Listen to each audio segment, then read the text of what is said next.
welcome officially. Welcome to a little yin yang yoga. We're gonna start with a butterfly pose. Now, you can do this as a seated pose if you like, because we're gonna do a sequence of poses laying on our back. So if it would be helpful to do one differently, you can do that. Otherwise, we're gonna do the butterfly lying down. I am going to create a little bit of an elevation with my pose here. I also may wind up using a yoga strap. So if you have one of those nearby, you can grab one of those. If you don't, you can use anything that's handy to,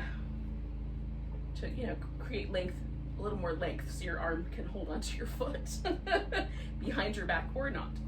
Okay, so I have put down a yoga block. Anything that is similar will work. A couple of books, a big stack of pillows, and then I'm gonna throw a pillow up on top. And again, you can do this with like a bunch of rolled up towels or a rolled up blanket, however you want to get to a little bit of a lift or a little bit of a change. So I'm doing this so my head is held a little higher because I think it will be best. Okay. Oh. So the first thing that has to happen, besides the groaning, is I have to get myself sort of centered on the props and then in place. So I start with whatever I've decided to put under my back. Now, if you haven't decided to put anything there, then you're fine to carry on, keep breathing. But you might take like a little bit of a lifting of the hips or a little bit of an adjustment up or down to kind of find the just right spot. And then I like to put the feet in the butterfly and I pull the support as high up as I can so that it's holding onto the bones really quickly. And then feel. And if I don't feel anything, then I move the support a little bit. But if I already feel some sensation of stretch, then I leave the support in the higher position. And then over time, as things start to unwind and open and my body gets a little accommodated to the shape, then I might adjust the support a little bit less. So that's how I work with yin, so that it's sort of gradual moving towards the sensation rather than slam myself into the sensation, tighten up to try to hold on, and then eventually relax. So it's just, there might be something to be said for either approach, but I think over time I've discovered my approach to be the best one for me, for sure. So now that I'm here and I've adjusted the props, I just check in again, make sure that I can relax my body. And for me particularly today, I'm feeling a lot of tension around my head and kind of near the eye orbits. So I'm trying very consciously to let go, relax those muscles, along with the muscles that kind of go down the sides of my neck, that are sort of connected to that general area of my skull. So if you've got tight places, maybe it's your shoulders, maybe it's your low back, maybe it's your hips. Just take a moment to sort of check in with the places that feel tight or a little resistant or tense. Let's see if you can unwind a little bit intentionally. And then it's just a matter of monitoring. So monitor the breath, pay attention occasionally to the places in the body that sometimes tighten up. I did a sound meditation last night, and as I was listening to it, I found myself sometimes like my body tensing up to the sounds, right? So I'm very, sound is a very emotional, substance isn't the right word, but I have emotional reactions to sound. So I had to, like, every now and then I would become aware that I was sort of leaning into or anticipating the next sound with tension in my body. And similarly, if we're doing a pose where we're hanging out, we might accidentally gather tension in our body for whatever reason, because there's noise going on outside, or kids are doing something weird in the other room, whatever it might be. So just from time to time, check in with yourself, see if you need to, re-establish a kind of relaxed state. And just try to stay present with your body and the pose and the breath.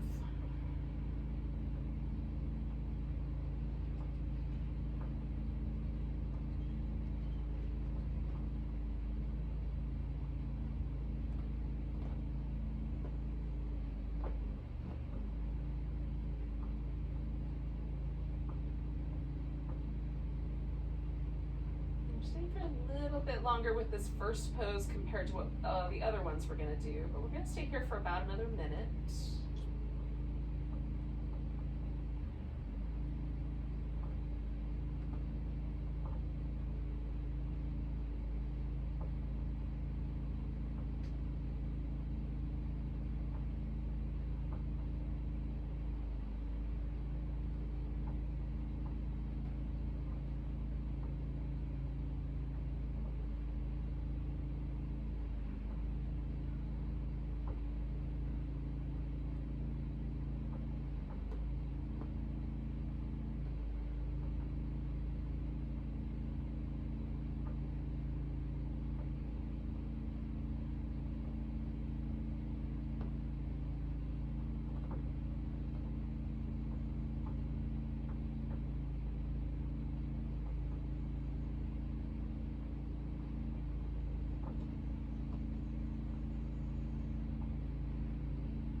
So we're going to kind of slowly emerge from this pose. So when I come out of yin pose, for me generally I like to move really slow. So just adjusting the legs first here.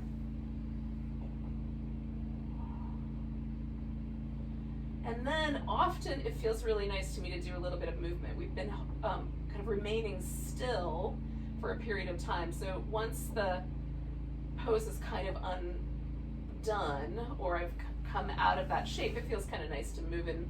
And for me, really gentle, small, kind of rhythmic movement is best, but you might want to experiment and see what's true for you.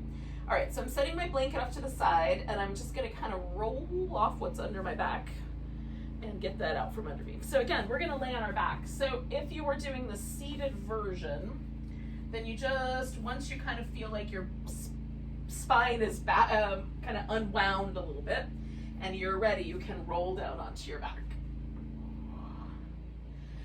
So we're going to do this little movement for the shoulders, and we'll kind of blend in a couple of yin poses along the way with some of the shoulder movement. So the only thing I need to make sure of for now is that you can lift, or you, if you're going to follow along, but us, we're gonna lift the arms over the head, and then you just want to make sure you got a clear path. So I've got my legs right now resting in what's called constructive rest, and this is a position where with the feet resting on the floor, I don't feel any inclination for my legs to fall inward or fall outward. They stay steady without any effort, and there's a sort of sense that the pelvis is neutral. I don't feel like my low back is arching more than it should, nor is it being kind of smushed into the floor. There's a nice neutral kind of sense to the pelvis. And it may take a little bit of fiddling if you've never done that position before. Just try to find that for your legs so that we can kind of leave the legs to their own devices for now. And then we're gonna reach down towards the feet with the arms, and I'm actively depressing my shoulder blade. So I'm drawing that shoulder blade down my back towards my hips, and then as I lift my arms, I'm still reaching through the arms. So the shoulder blades are taking a journey, the arm bones are taking a journey, and all of the muscle that connects them is on this journey with me. So I go as far as I can go, which means the floor, but it might be less for you. And then slowly bring it all back. Now, as I did this the first time, I can tell that there's a difference in my right shoulder than my left. There's like a slight bit of discomfort in some of the positions, like right about here, I can start to feel some of the position of my arm. And that tells me that I've got some rotator cuff muscle tension going on. It might not tell you that, but that's what it tells me. So we're gonna reach down and come all the way up and over. Your little nuances might tell you different stories. Okay. Now I'm gonna do one more of those because the more I do them, the smoother it feels. So So still reaching through the arms right here. Like my shoulder blade is coming way out around the edge. And it kind of goes up closer to my ear a little bit. And then I'm gonna try to get it all the way back down. And as I come back toward my feet, sliding my shoulder blades down my back. Okay. Now, I'm gonna let my arms relax so I'm not reaching anymore. And just notice if there's a difference in the way my shoulders feel. And usually for me, this movement pattern just kind of turns me on or makes me aware of all the muscles in my arms, particularly my biceps and triceps, and then also all the muscles that sort of connect my arm bone to my shoulder. A little bit of the front, a lot in the back, okay? So I have noticed again that my right shoulder's a little tighter, so I'm gonna start with that guy. So I'm crossing my right arm over my chest, and I'm gonna grab my upper arm with my left hand, and then I'm gonna pull with a bit of energy. Now, I am pulling and my shoulder is coming up off the floor. So now what I'm gonna do with all those muscles that live around my shoulder blade and upper back is I'm gonna try to put my shoulder blade back down on the floor.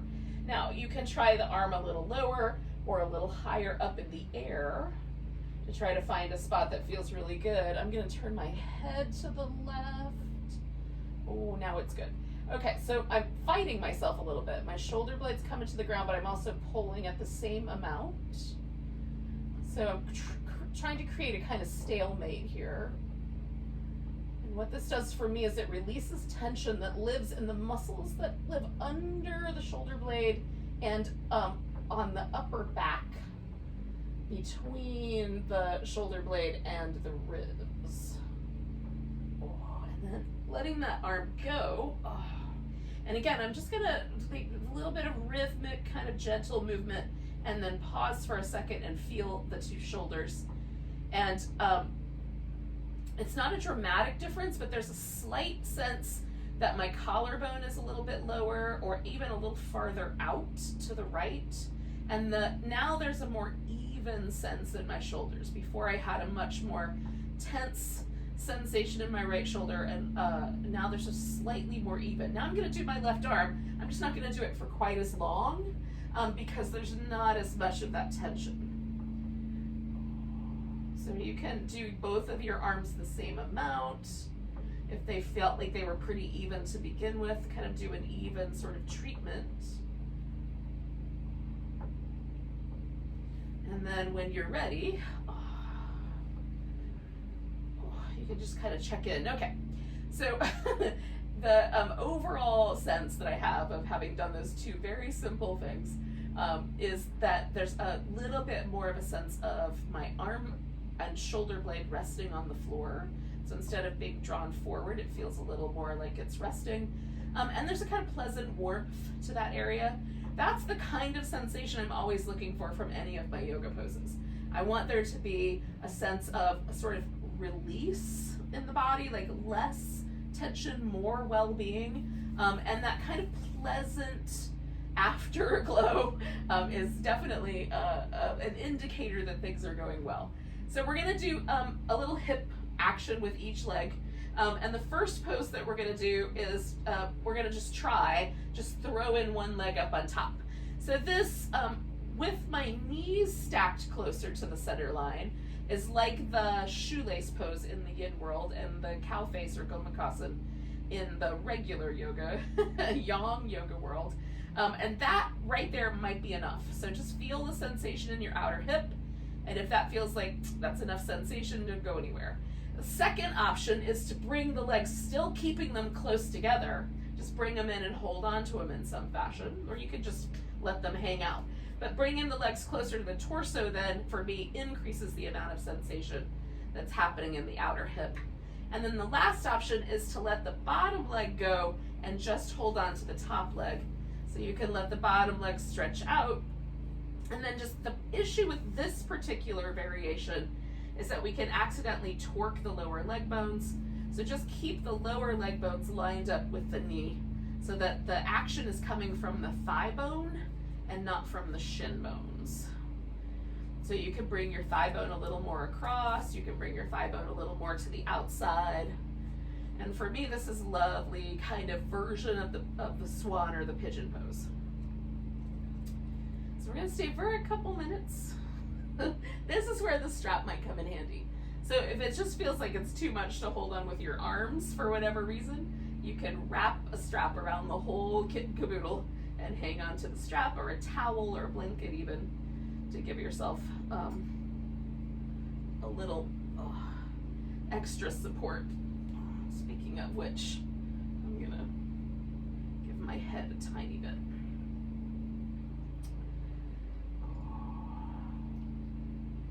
All right, so I'm trying to hang out with this little stretch sensation in my hip.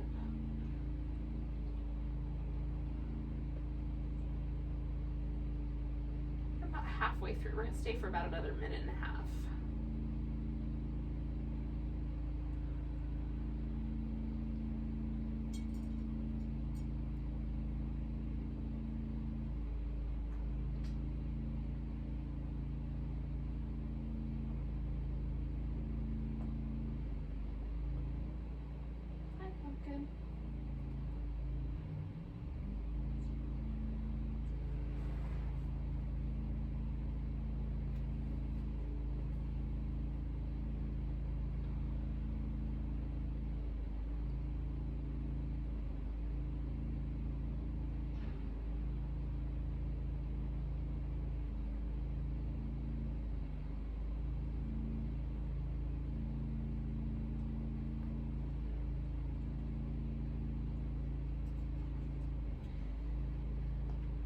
I've got about 3 more breaths, but I'm gonna do those 3 breaths kind of a little at a time. So I'm gonna bring the bottom leg back up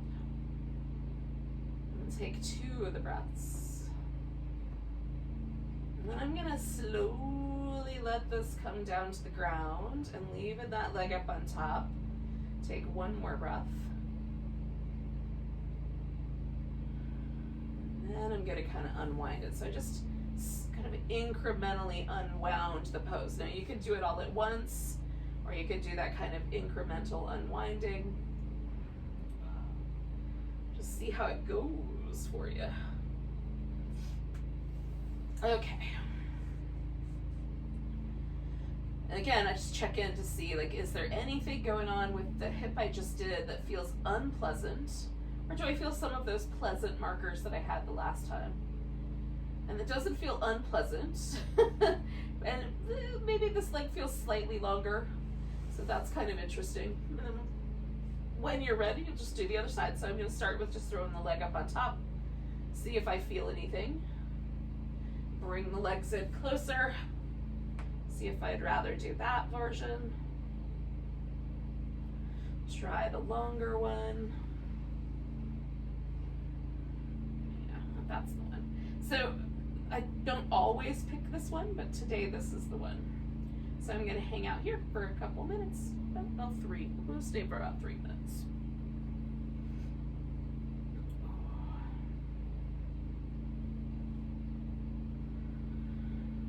It's a little precursor.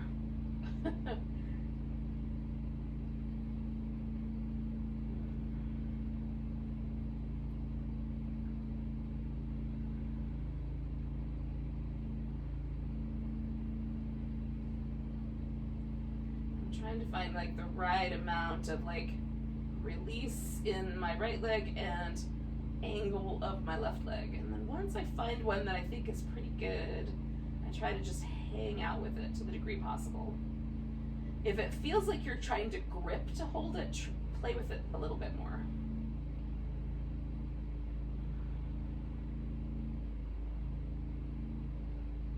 Definitely want to try to find a sense of sort of letting go into the shape if we can find it.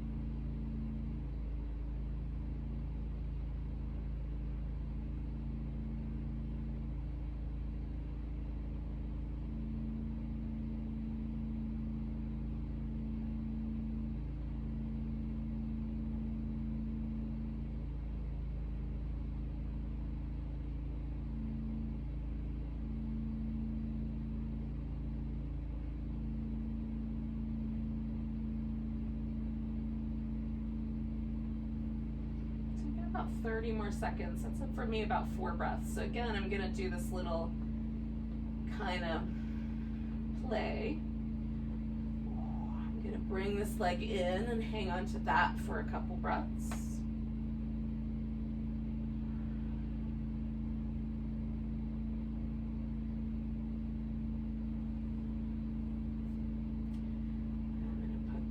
Down, but leave one leg over the top for a couple breaths.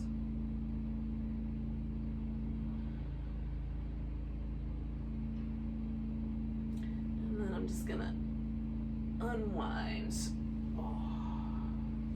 and give myself a little bit of a movement there, a little stretch.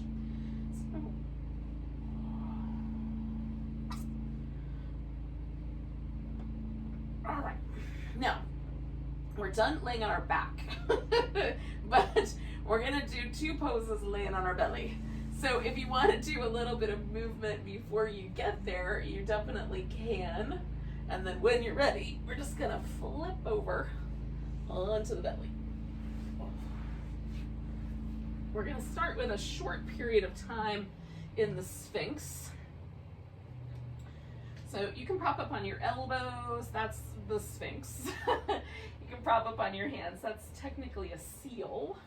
Or you can cross the forearms and kind of hang out with your chin or your forehead, resting on your forearms. So there's just a little bit of a lift, and you can even kind of do a little version of that where you prop up on a blanket or a pillow.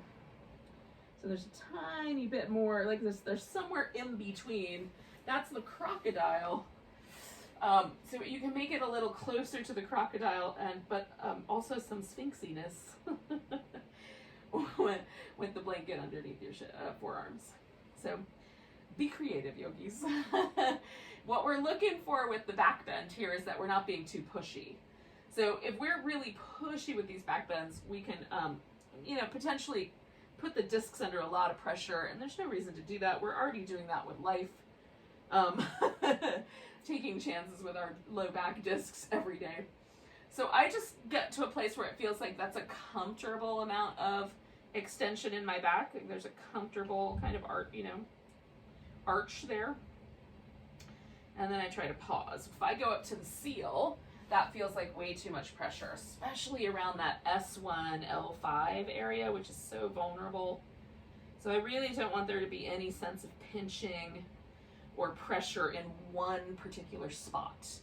I want to try to distribute the pressure over the whole length of the spine. So this one's the right one for me generally. So we're just gonna stay for a little bit longer because we're gonna add on to this pose. This is where you again might want to use the yoga strap. I will be using a yoga strap for this portion of our jam here. Okay.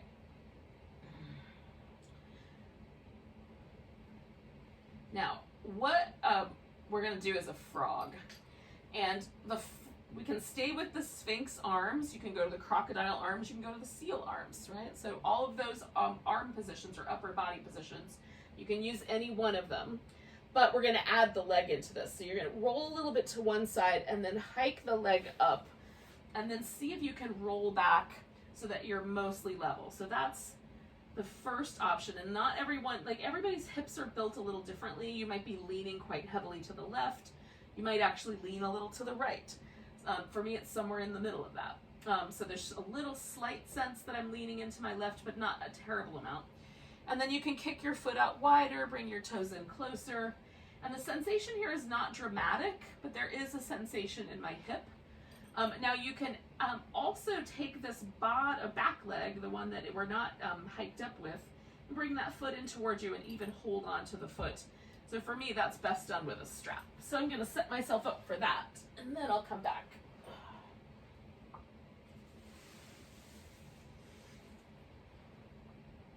Okay, so this is a quad release for me. Is as I draw my foot towards my hip, the place I feel that is in the top of that thigh, and this is a hip joint kind of pressure. And again, I'm kind of propped up in this little sphinxy shape. I'm going to stay with that. We're going to hang out here for 2 minutes, and then we'll do the other side.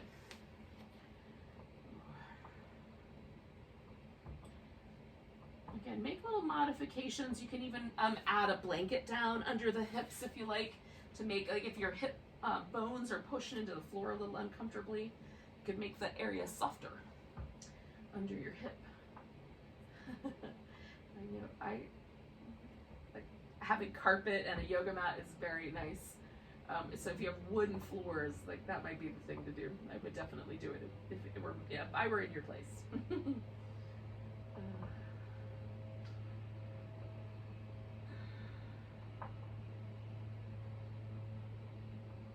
There's a lot of reasons not to love shag carpeting, but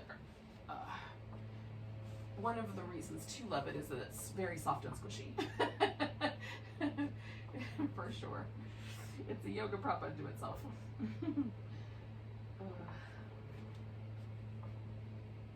Alright, so we stay for just shy of another minute here. Getting my hair stuck, which is not helping.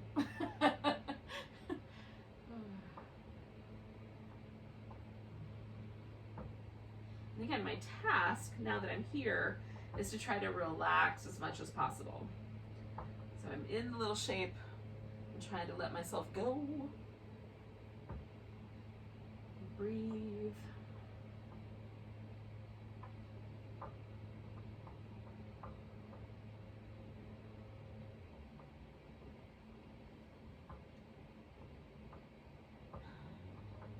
Okay, so I'm going to take 2 more breaths.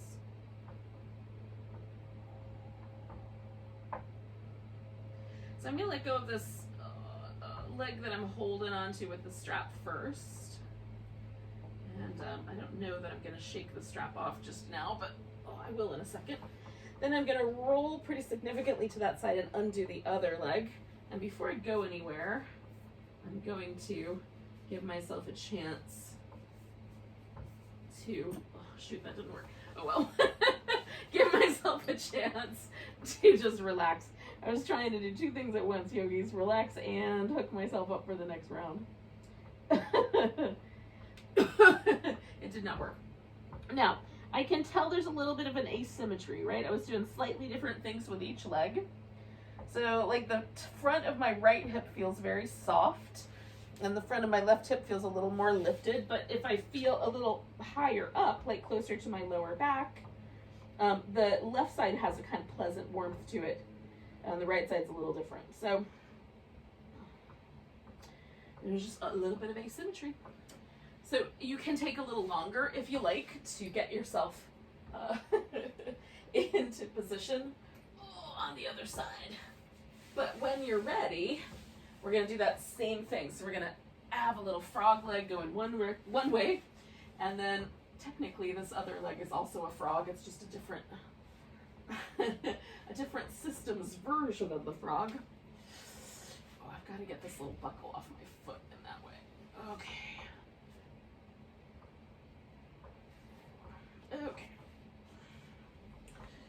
And then we set ourselves up. And we'll stay for a couple minutes. And so again, sometimes it takes a little bit of readjustment. Once I'm in the shape, I let go, feel. I might need to move the leg a little differently, or move one hip a little bit more, lean a little more to the left.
take another 30 seconds or so, just taking some nice deep breaths.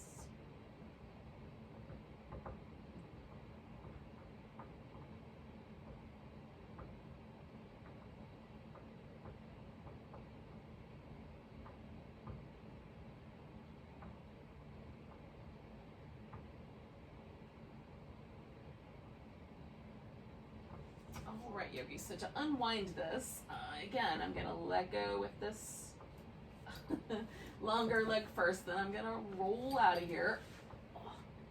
Let go with the other leg, and then, I'm gonna just check in and make sure I didn't do anything crazy. Just see how things feel.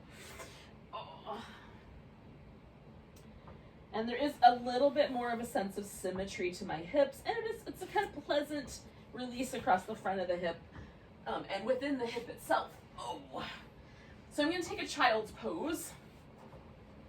I'm going to do this with a pillow, but you could do it without. Again, I'm just trying to hold my head just a little higher. So I'm going to avoid some of the sort of downward dog, inversion kind of shapes for today, but I'll invite you, if you would rather, instead of doing a child's pose, do a little downward dog, give yourself a walk. You can do that instead. We're going to come back to our knees, but you could start there.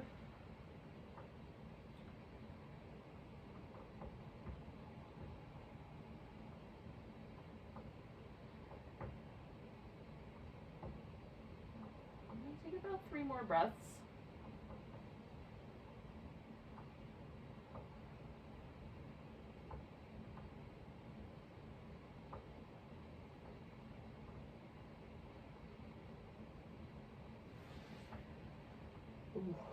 And then we're going to come to all fours and add some movement to the spine. Now, there's this kind of rounding shape. This is flexing the spine. I'm curling the tailbone in just a little bit. I'm pushing a little bit through that lower back to kind of change the shape so it goes outward.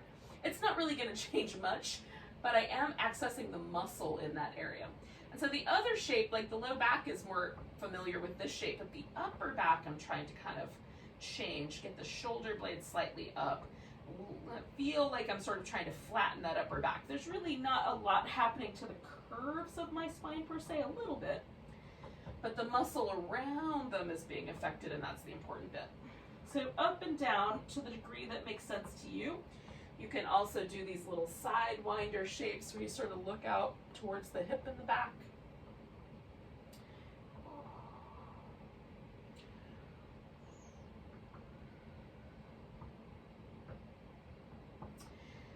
Now, take another breath or two of those.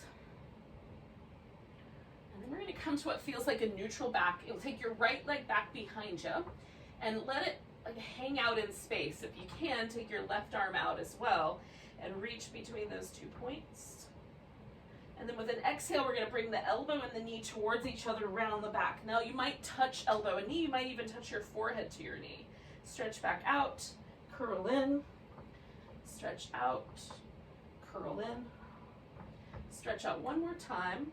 And then I'm going to put my hand down, but I'm going to bring that leg all the way forward. So now I'm in a lunge shape. I'm going to grab a couple yoga blocks, but if you don't have those, you can put your hands on your hips or on furniture or on the wall if you need a little extra stability. Okay, so leaning into the lunge, I've got my toes curled under in the back just to create a little different sensation. You can also have the foot flat, or you could reach back and grab that foot if you wanted to. So I'm going to get just slightly more dynamic with this pose and hold it for a breath. And then back off of it a little bit. And then go in again for another breath. And then back off of it for a breath. And then one more time, I'm going to go into the lunge a little bit deeper, at least in terms of the hip movement forward. And then folding myself towards my right leg, I'm going to let that hip move back and my right leg straighten out so that me and my hamstrings have a little moment with each other here. I'm feeling quite a strong stretch down the length of the back of my right leg.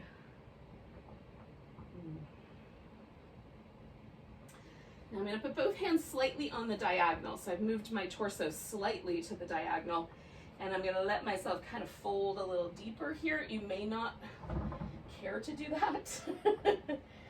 It intensifies the sensation, but it's also brought it more to the inside area of my thigh and a little away from the outside. And from here, I can put my hands down and then scoop that right leg back where it came from, give it a little jiggle. And then maybe some little cats, or maybe just a pause. Okay, so we're gonna come back to that notion of a level back. Left leg goes back, and that might be all that happens. Maybe the right arm as well. Give it a good long stretch between those 2 points, and then curl in and stretch out. And curl in and stretch out. Curl in. Stretch out, and again, I'm going to put my hand down and just bring that leg forward for the lunge. Realign everything once you get there. And decide whether you're holding onto that foot, tucking the toes under, leaving the top of the foot flat. You get the idea.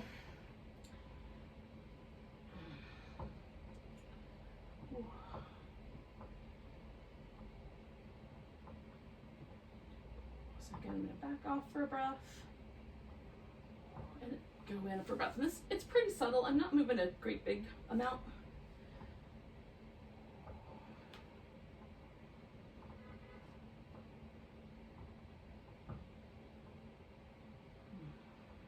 One more time. And then again, I'm gonna start right over this leg and just kind of fold forward. So for me now, the vast majority of the stretch feels like it's kind of on this outer part of the thigh.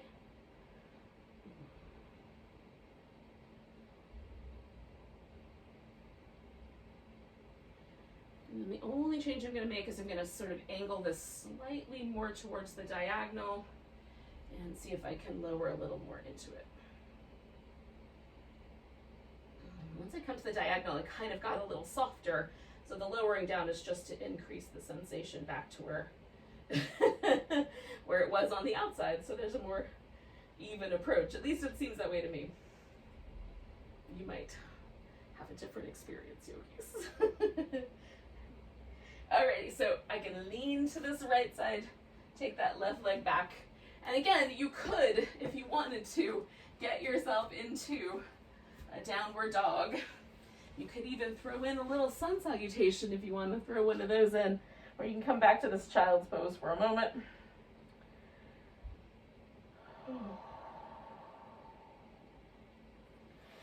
And then we're going to make our way to the top of the mat one way or another. So I'm going to do that through a squat. Start there.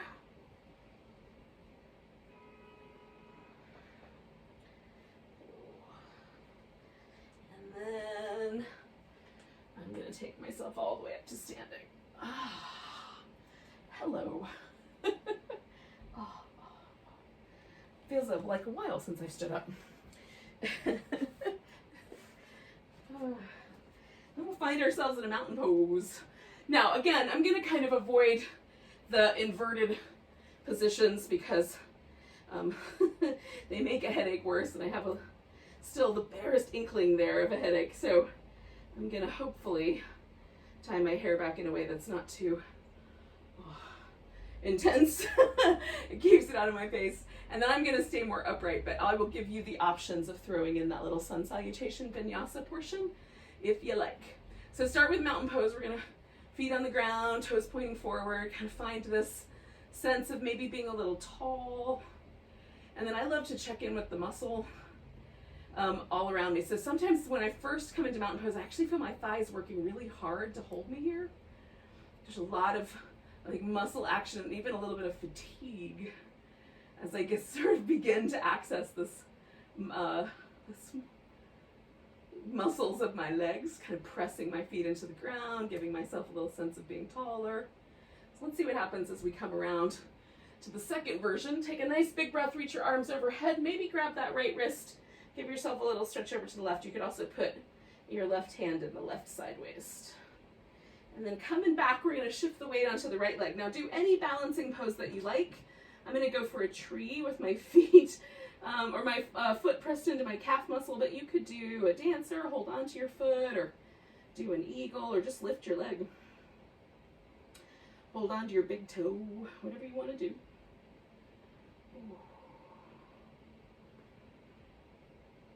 Two more breaths, maybe wobbling, maybe balancing. Some of each. And then we're gonna pick up this left leg and step back. So I'm going for a warrior two shape here. So one foot is gonna be anchored to the floor in the front, and it's still pointing that direction of mountain pose.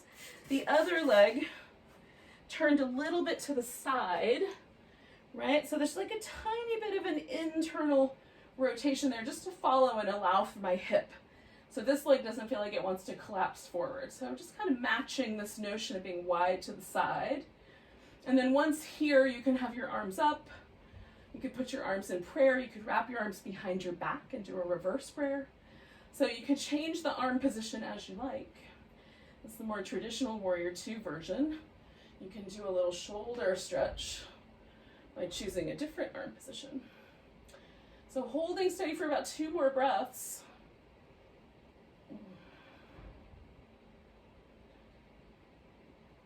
And then we're going to take this into a side angle. So you can put your elbow on your thigh, your hand on a block, your hand on the floor. You just want to feel like the side makes one nice long angle. Not too wobbly, hopefully.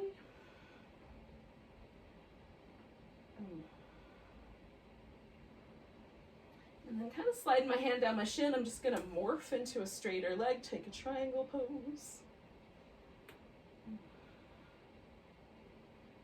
Now the lower I go with my hand, the more I feel that in my hamstring. So if it's a little too short, come up a little higher.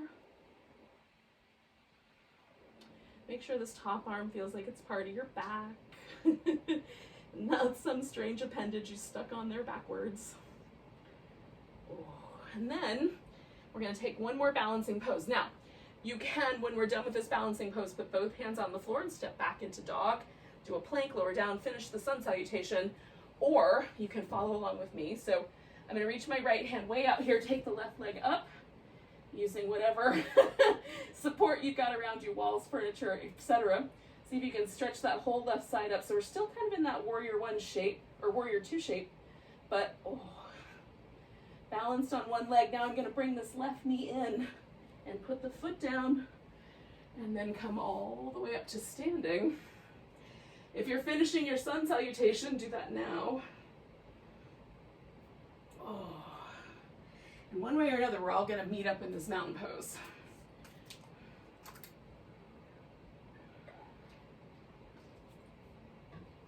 Okay, so here we are. Now, is there a difference? I'm standing here. My right side feels like it's more at ease. That's the side I was standing on for the tree.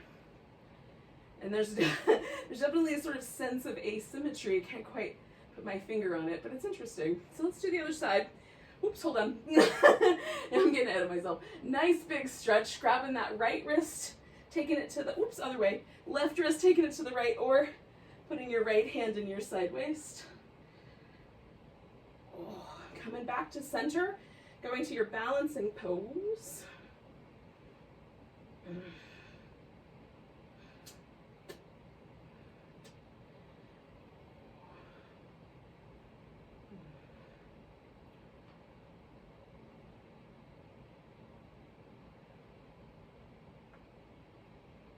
Two more breaths. And then we're going to pick this right leg up and step it back behind us. Try to kind of find that warrior two shape that makes the hips happy. Again, so last time I had my left arm on the bottom. So I'm going to try to put my right arm on the bottom. This one's a little tighter for me. It takes a little extra time some days to find that. And maybe today it's not going to happen. Just hang out with it.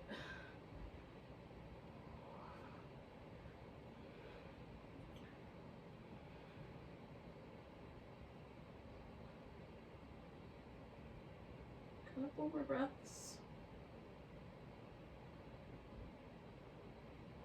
And then, side angle pose.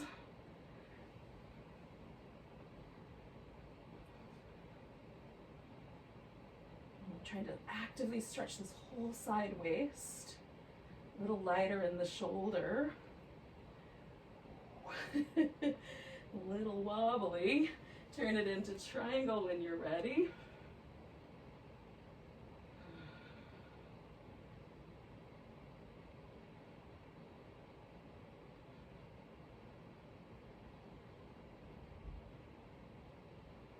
And then, we're going to take this and turn it into our balancing pose again. So that half moon balance.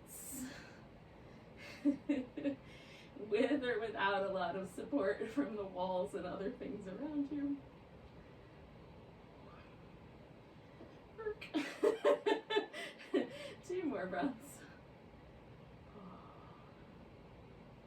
Okay, so then bring the knee in and you're either going to step back, both hands to the floor, step back into down dog. We're going to take that position at the top directly, finding ourselves in a mountain pose. And again, noticing the difference once you get here. So what always is really interesting to me, the second mountain pose feels easier than the first, even though I just did all this stuff with my muscles. It's lighter, it's easier to hold myself tall and upright. It doesn't feel like as much effort in my thighs. So nice big breath, reaching ourselves up. We're gonna take a squatting position again.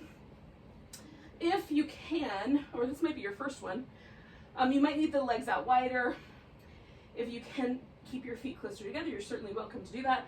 You're also welcome to drop your forehead forward towards the floor, or keep your low back in a more neutral position and your heart up. So kind of choosing the version of the squat that seems right to you.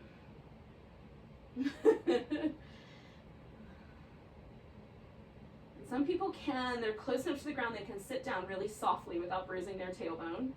For me, it becomes a little bit more of a tailbone bruising situation. So I am going to sit down a little less gracefully, but as best I can. So once in a seated position, you have the choice of coming back to that cow face shape where we stack one leg on top of the other at the knee, or you can have the knee up, or you can have the shins stacked on top of each other where there's more of a square here.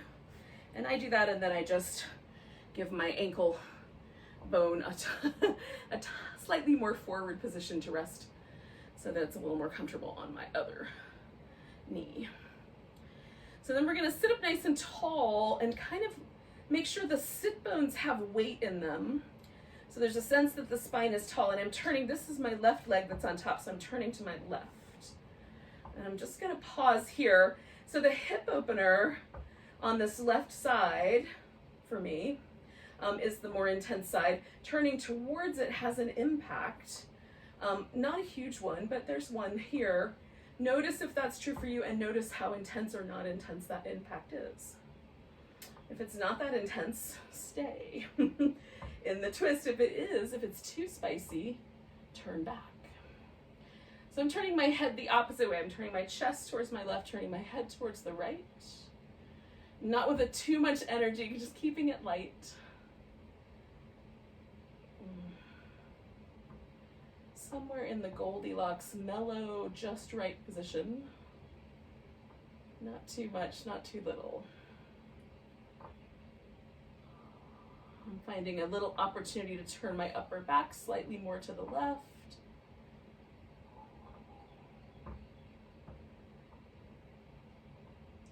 So then coming out of the twist, you can stay right there, just pause upright. Or if you want, you can lean in a little or a lot. You can even put your elbows on the floor in front of you. Or you could wrap your left arm up behind you, or whatever leg's on top. So in this case, left arm up on behind the back, right arm up and overhead. So if your right leg were on top, you could put the right arm behind you. Actually, it feels nice to have just that arm there. I'm gonna skip the overhead part, but this is nice. And we'll take about 3 more breaths.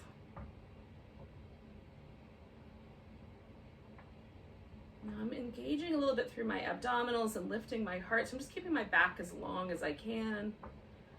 And rather than round it forward, I'm trying to stay more aligned with my pelvis. All right, so coming back, releasing the arm, releasing the leg, giving myself a moment in between. Oh, it felt nice.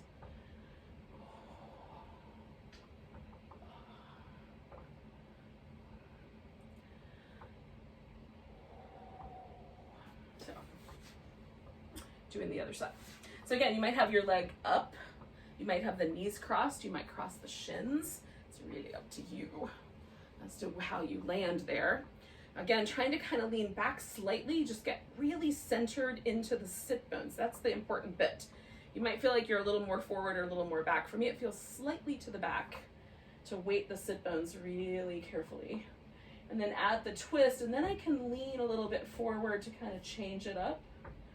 Again, I'm just trying to let myself kind of find the twist to my right to the point where I think that's enough. It's enough sensation in this outer right hip, enough twist in my spine. Now I'm turning my head the other way.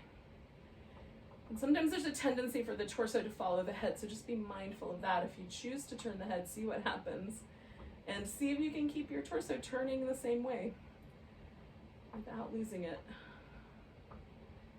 Again, I'm kind of lifting a little bit, leaning slightly back into that so I can stay tall.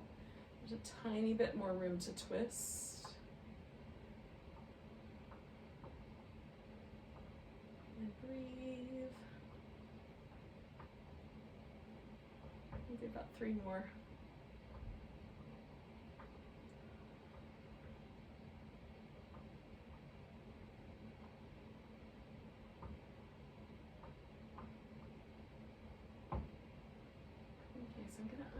My twist here with my exhale. And again, you might just stay right there, or there might be an opportunity to lean slightly forward or a lot forward. And the last time I put my arm behind my back, this one doesn't go quite as easily. I'm gonna try it anyway, just for that sense of, giving it a chance to let go, get a little softer, a little less tight, resistant. So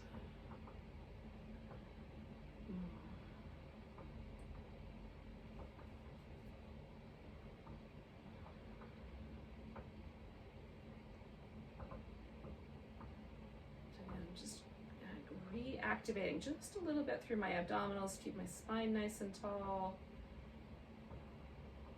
Taking 3 more breaths.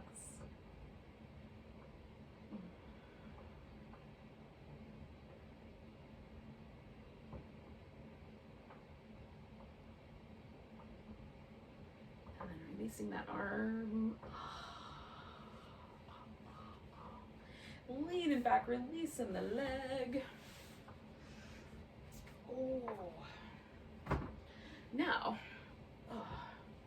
you have to choose a final relaxation shape. So for some people, I like corpse pose, Shavasana. That's my favorite. So that's generally what I choose. Occasionally, I will choose like legs up the wall or legs up over the couch or something like that. So if you have a piece of furniture, like I have a couch nearby, you could kind of scoot up to it and then throw your legs up onto the seat. And that feels really nice. A chair would work like the same way, even a bed, like you might be able to throw your legs kind of up on the bed. If your knees bend at a different place than the couch or the chair, you can adjust a little bit with some blankets, like throw a blanket under your hips or throw a blanket up on the seat of the chair to kind of adjust the heights. The other option would be to just do a seated meditation posture. So you can just get comfortable in a seated position and let yourself hang out there. Now, if you're following along with me and taking yourself to Shavasana, I have created a little pillow for my head, and I'm gonna put a pillow under my legs. That helps me relax. So,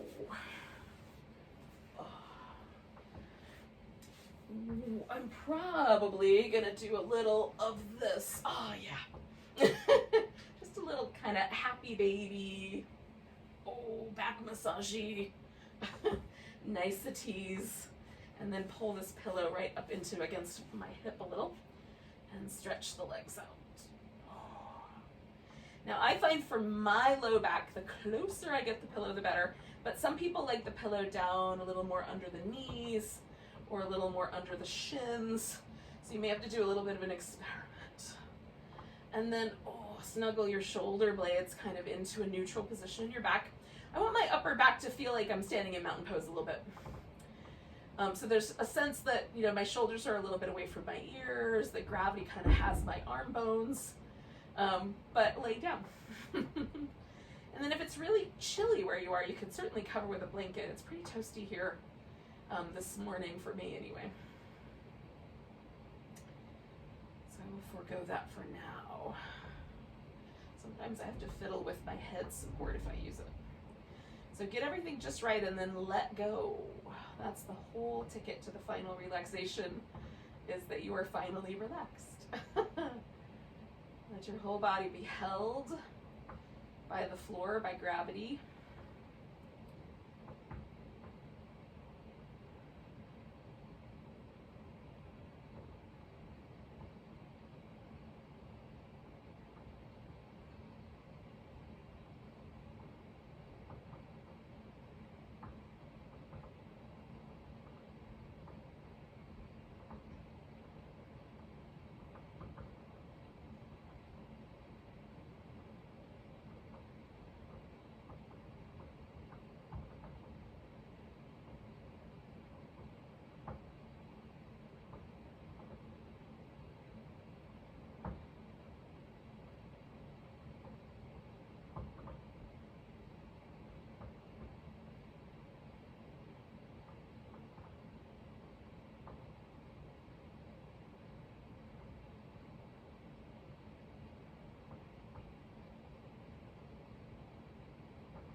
yogis. Take a moment to become aware of your breath.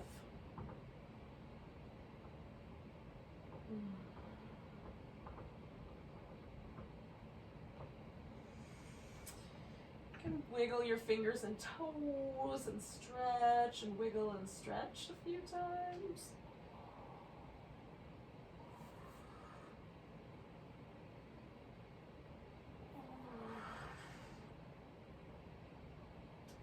And then, of course, I'm going to give myself one more little back massagey moment, but then we'll take ourselves to a seated position.